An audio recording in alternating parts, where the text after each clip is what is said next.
नमस्कार दोस्तों, आर्डोर एडुडेंट के यूट्यूब चैनल पर आपका स्वागत है। आज हम बात करेंगे ब्रह्मपुत्र नदी के ऊपर।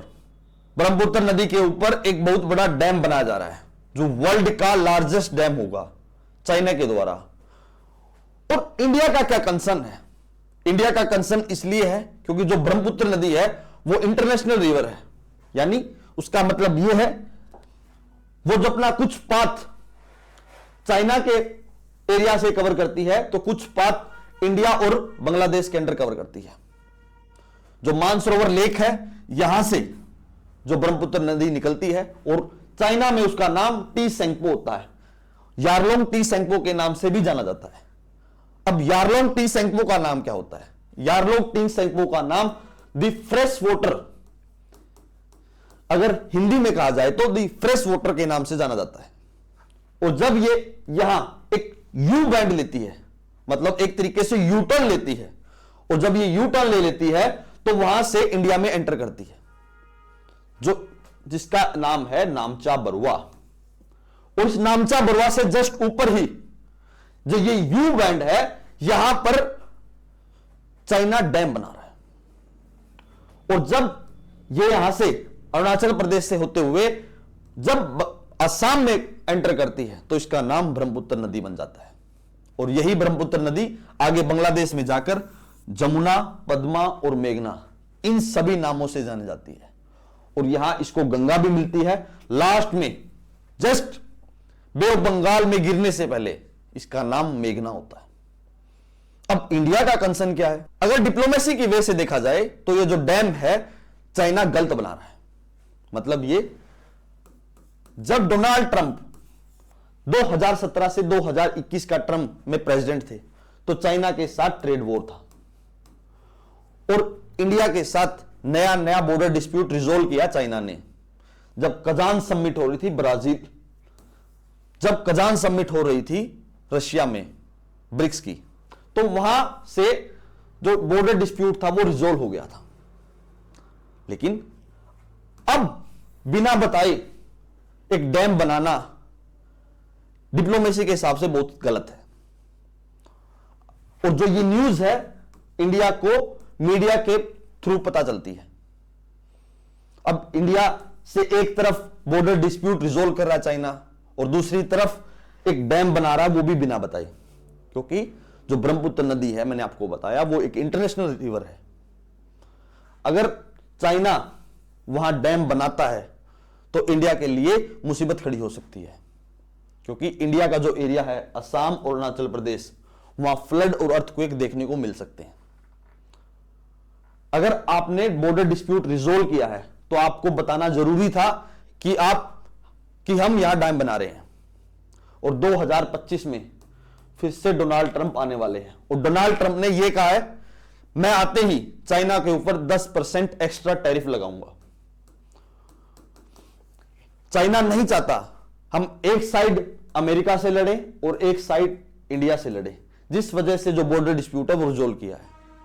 क्या चाइना पर भरोसा करना सही रहेगा? क्योंकि चाइना ने अपनी बातें दिखा दी हैं कि हम जो करेंगे अपने हिसाब से करेंगे। अब कंसर्न क्या है? अगर चाइना यहां डैम बनाता है तो वो वाटर को स्टोर करके रख सकता है। अगर वो वाटर स्टोर करेगा तो यहां जो फ्लो था, जो पहले फ्लो है, उसको रोक सकता है।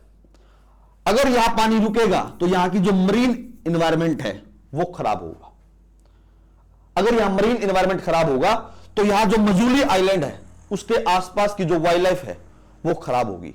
आप सभी को यह भी पता है कि जो असम है उसमें बहुत सारे नेशनल पार्क हमारे, और कहीं ना कहीं एक लाइफलाइन की तरह काम करता है ब्रह्मपुत्र नदी।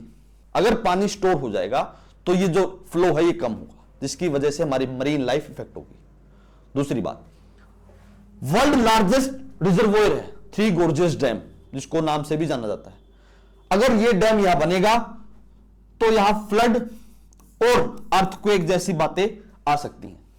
रीजन आप सभी को पता है कि जो प्लेट टेक्टोनिक थ्योरी है वो ये कहती है कि जो जितनी भी प्लेट है, जो 7 मेजर प्लेट है, वो हमेशा मूवमेंट करती रहती हैं। वो मूवमेंट करेंगी तो यहां एक्स्ट्रा प्रेशर क्रिएट होगा। अगर एक्स्ट्रा प्रेशर क्रिएट होगा तो यहां अर्थक्वेक और जो डिजास्टर है, लैंडस्लाइड, वो देखने को मिल सकती है। दूसरी बात, अगर ऐसी कोई सिचुएशन बन जाती है, चाइना यहां एक्स्ट्रा वाटर स्टोर कर लेता है, तो मुसीबत के टाइम तो वो ज्यादा पानी रिलीज करके जो अरुणाचल प्रदेश है और जो असम है उसके लिए एक बहुत बड़ी समस्या खड़ी हो सकती है। यही रीजन है कि इंडिया का यह कंसर्न बन चुका है। अब चाइना ने उसके पीछे क्या एग्जाम्पल दिया है कि हम ये डैम क्यों बना रहे हैं।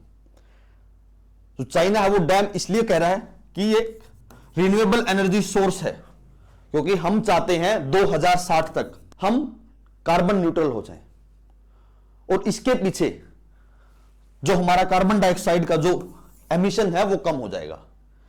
इन सभी बातों को बताते हुए इस डैम को बनाने की बात कही है। अब यह देख लेते हैं कि जो चाइना है वो इस मेगा प्रोजेक्ट को क्यों चाहता है। क्योंकि वो चाहता है कि ज्यादा से ज्यादा हम इलेक्ट्रिसिटी प्रोड्यूस करवा के हम जो इंडस्ट्रियल सेक्टर है, जो सेकेंडरी सेक्टर है, उसमें ग्रोथ हासिल कर पाए, और हम वर्ल्ड की चीपेस्ट लेबर है जो वो भी दे पाए पूरे वर्ल्ड को।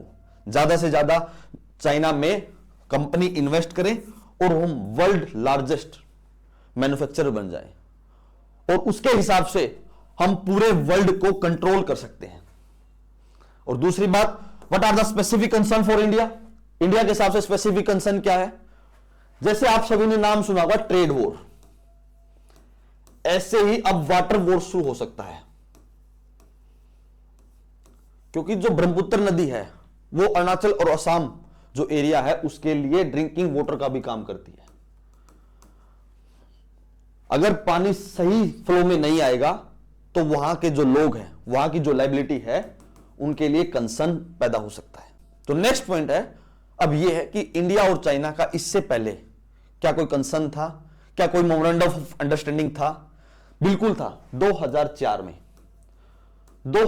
में एक डिजास्टर आया था, उसके बाद मेमोरेंडम ऑफ अंडरस्टैंडिंग हुआ था, जो सतलुज नदी के लिए था, ब्रह्मपुत्र नदी के लिए था, इन दो मेन रिवर्स के लिए था। और सतलुज और ब्रह्मपुत्र नदी के बाद जो मेमोरेंडम ऑफ अंडरस्टैंडिंग हुआ था, उसके बाद आज तक कोई भी मेमोरेंडम ऑफ अंडरस्टैंडिंग नहीं हुआ। यानी हमने साइन तो कर लिया, लेकिन उसके बाद हमने उस पर कोई प्रोग्रेस नहीं की। और जो वर्ल्ड का जो मैकेनिज्म है इंटरनेशनल वाटर फ्लो को कंट्रोल करने का, उसमें इंडिया और चाइना दोनों बाहर हैं। यानी उस पर कोई भी हमने साइन नहीं कर रखा, इंडिया और चाइना ने।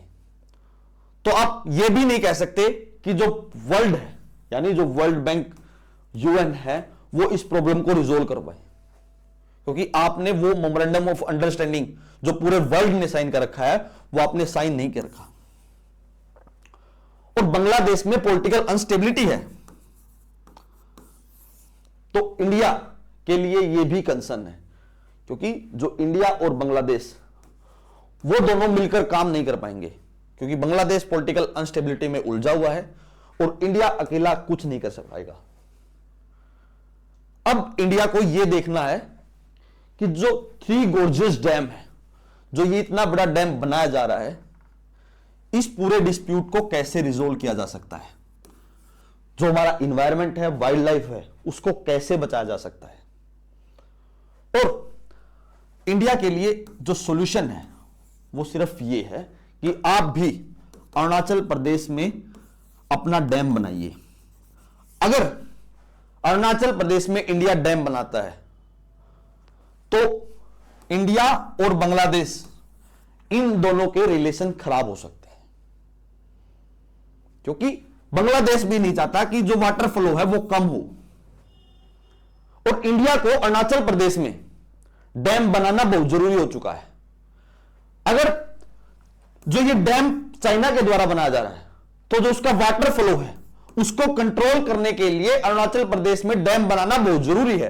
वाटर एक ऐसी चीज है जो पूरे एरिया के लिए डिजास्टर या फिर लैंडस्लाइड की प्रॉब्लम क्रिएट कर सकता है, क्योंकि अगर दोनों कंट्री यानी इंडिया और चाइना डिप्लोमेटिकली इस इशू को रिजोल्व नहीं कर पाएंगे तो जो डिस्प्यूट की जो प्रॉब्लम्स हैं, इंडिया चाइना का जो इशू है वो लगातार बढ़ता जाएगा।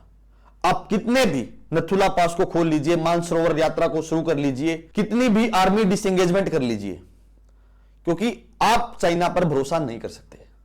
अगर आप चाइना पर भरोसा कर रहे हैं तो ये जो डैम है जो चाइना के द्वारा बनाया जा रहा है ये बहुत गलत है।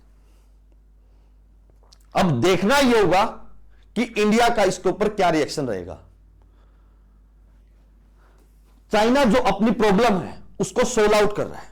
चाइना अपनी इकोनॉमी को ट्रैक पर लाने के लिए लगातार जोर लगा रहा है और इंडिया उसके जाल में कहीं ना कहीं फंसता जा रहा है। अगर इंडिया को अपने बॉर्डर डिस्प्यूट रिजोल्व करने हैं तो ये जो डैम बनाया जा रहा है इसको रोकना होगा और जो वाटर प्रॉब्लम आगे भविष्य में खड़ी हो सकती है उसको रिजोल्व करना होगा। इसके बाद जो भी डेवलपमेंट होगी हम आपके लिए जरूर लेकर आएंगे। That's all for today. Thank you very much and please subscribe to our door, क्योंकि जो 90% व्यूज है हमारे वो नॉन सब्सक्राइब एंड से हैं। अगर आप सब्सक्राइब करोगे तो हमें बहुत सारा सपोर्ट मिलेगा। थैंक यू ऑल, धन्यवाद।